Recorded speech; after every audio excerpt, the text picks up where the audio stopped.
Ni wadhi bedo kanyo gi Eric Omolo mano daktari mabende en okil kabende koro daer mar nyisi ni wantie kod wendo momedore ma en jaod bura ma Homa Bay Town, jaod bura mar CBD Mose Nyikwara Moga Juang Jatel.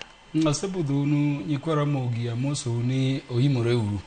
Kendo agonu erokamano kuom bedo kurango Ramogi TV. Erokamano. Mae kama wakuodhe wechewa mag piny. To mano be mwadwa timo Nyikwara Moga Juang mar ketie ler ma en Peter Kaluma mabende en jaod bura ma Homa Bay Town.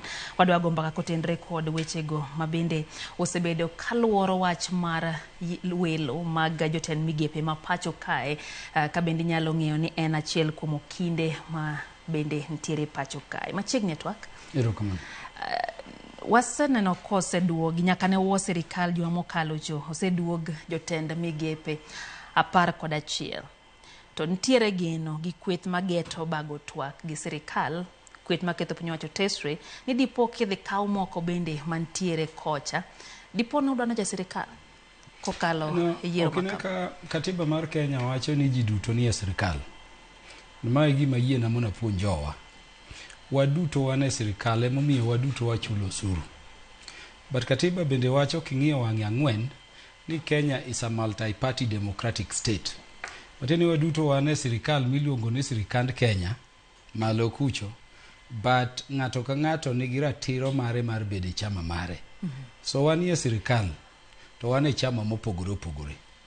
Ng'ato kaka an mujumbe. Ingeni bunge e bad sirikal mokwongo. An mane momiyo ichula gi pesa ma jopiny emosolo through osuru to kendi rita gi polise mag sirikal.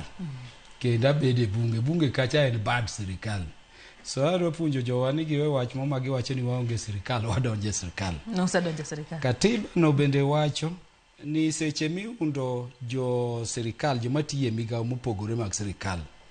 All levels of government koa malo nyaka piny. To all ethnic groups nyaka bedie. Okay? Gima notimore gi sirikani mokwongo ni ka gidonjo to jowa ong'e ni katiba wuoyo about ethnic oganda duto mag jo Kenya nyaka bedie. Sirikal ni kanodonjo tinyalo paro ka jalup ker wacho ni en sirikand shareholders. Ma nomiyo omajo moko kata oganda mamoko ma katiba chuno ni nyaka miya ka sirikal ound maber thuolo margi. So gima biro timore sani en ni seche mane yawuoyi matindo gi owuok ng'anyo ofwenyore ne ker ni sirikal ma osebedo kotiyo ok oluwore gi katiba. So weuru penjo jowa ni udonje sirikal, jowa ni e sirikal emomiyo gichulo osuru. Gima dhi timore sani ni nyocha nawinjo ka ker wacho ni thuolo ma katiba omiyo jowa manotamgie idhi migi. Adwa kone jowa ni kobiro kauru piyo kabisa.